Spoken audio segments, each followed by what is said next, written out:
যার জন্য বাড়ি ছাড়লেন, যে মুহাম্মদের জীবন ভর গালি দিলেন,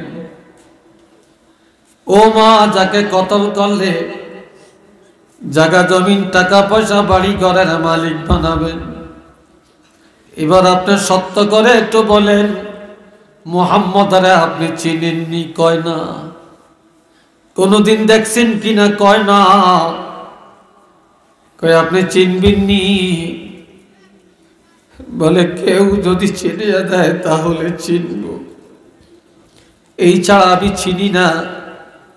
তখন নবী কেঁদে কেঁদে বলে মা গো, এইবার আপনি একটু আমার দিকে তাকান।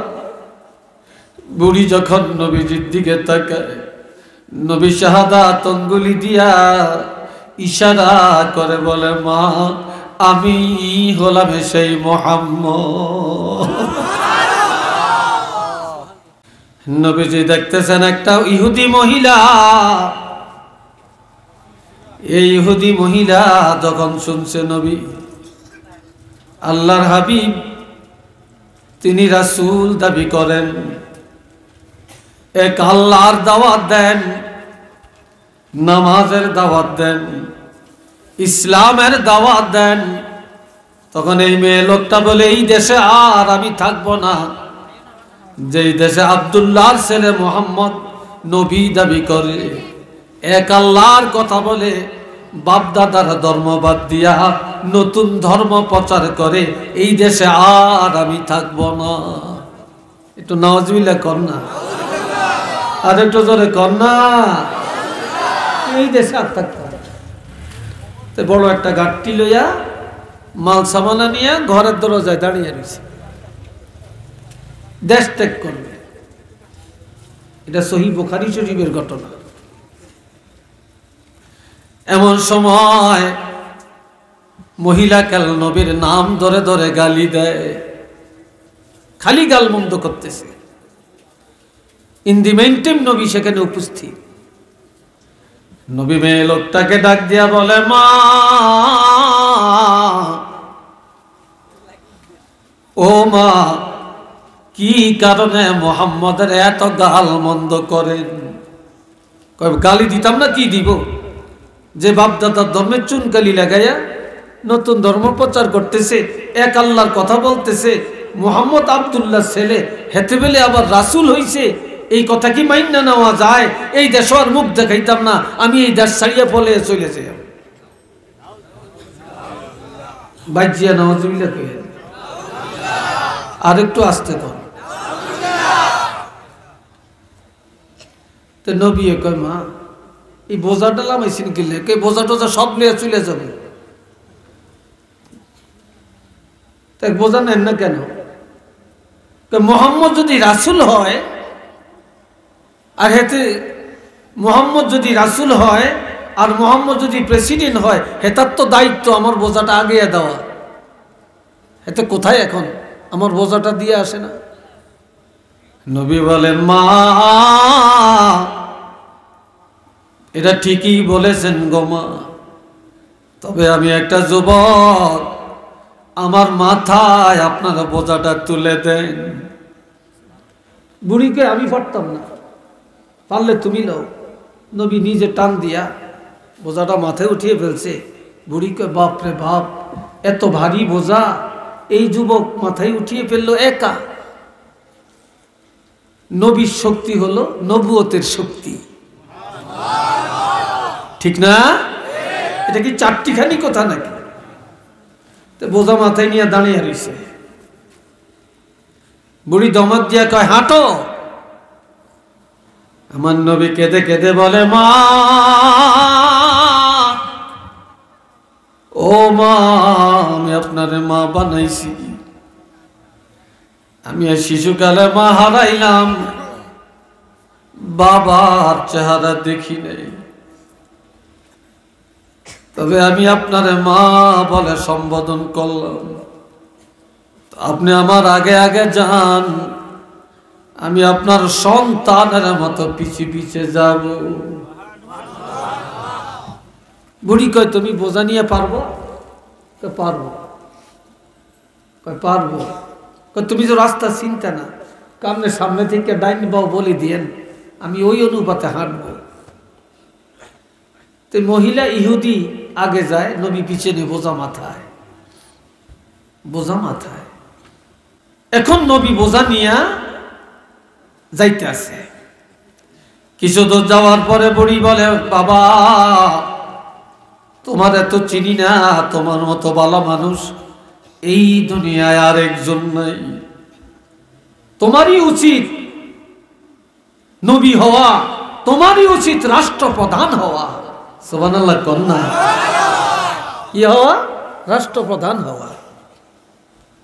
তো বাবা একটা কথা, কি জি মুহাম্মদ রাসূল দাবি করে, প্রেসিডেন্ট দাবি করে, মানুষকে দরিয়া দরিয়া কোরআনের দাওয়াত দেয়, নামাজের দাওয়াত দেয়, আল্লাহর কথা বলে, এই মুহাম্মদের কতল করতে পারবেনি?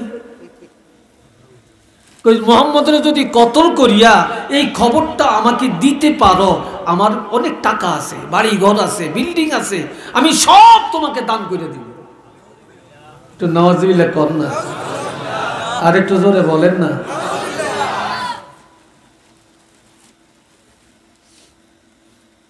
নবী কান্দে, কিন্তু বুড়ি এখনো চিনে না উনি কে। নবী বলে, মা চলেন, বোঝাটা কোথায় রাখবেন চলেন। বোঝা ফেলে দিয়া তারপরে সিদ্ধান্ত নিব কি করা যায় গো মা। এবার বোঝাটা ফেলে দিয়া নবী বলে, মা চলে যাই, বেয়াদবি হলে ক্ষমা করবেন। বুড়ি ধরে রাখছে জামার মধ্যে, তোমরা যাইতে দিতাম না। আমি যে একটা কথা বলছিলাম, মুহাম্মদের কতল করবা, আমার বাড়ি ঘর সব নিয়ে যাইবা, কি বলো? নবীজি কেঁদে কেঁদে বলে, মা যার জন্য বাড়ি ছাড়লেন, যে মুহাম্মদের জীবন ভর গালি দিলেন, ও মা যাকে কতল করলে জায়গা জমিন টাকা পয়সা বাড়ি ঘরের মালিক বানাবেন। এবার আপনি সত্য করে একটু বলেন, মুহাম্মদরে আপনি চিনেননি? কয় না। কোনদিন দেখছেন কিনা? কয় না। কয় আপনি চিনবেননি? বলে কেউ যদি চিনিয়ে দেয় তাহলে চিনব, এই ছাড়া আমি চিনি না। তখন নবী কেঁদে কেঁদে বলে, মা গো এইবার আপনি একটু আমার দিকে তাকান। বুড়ি যখন নবীজির দিকে তাকায়, নবী শাহাদাত আঙ্গুলি দিয়া ইশারা করে বলে, মা আমি হলাম সেই মুহাম্মদ, আমি তো সেই মুহাম্মদ। বুড়ি বলে, হায় তুমি সেই মুহাম্মদ? এত ভালো যুবক তুমি, এত ভালো মানুষ তুমি, আর তোমার বিরুদ্ধে মানুষ এই প্রভাকাণ্ডা। তবে আমি অন্যায় করেছি রে বাবা, তুমি বিশ্বনবী ঠিক আছে, তুমি আল্লাহর হাবিব ঠিক আছে, তবে আমি যা অন্যায় করেছি মাফ করে দাও। তবে আমি আর ইহুদি থাকতে চাই না। এখন এই তুমি আমাকে বলে দাও, লা ইলাহা ইল্লাল্লাহু মুহাম্মাদুর রাসূলুল্লাহ সাল্লাল্লাহু আলাইহি ওয়াসাল্লাম। একটু চিল্লে বলেন না সুবহানাল্লাহ। আরেকবার বলেন আলহামদুলিল্লাহ।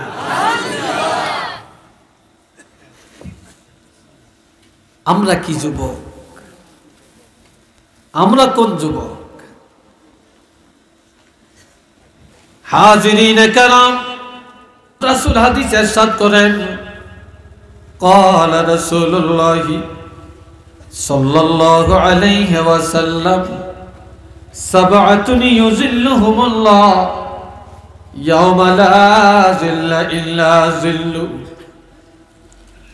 إمام عادل وشاب نشأ في عبادة الله إلى آخر الحديث।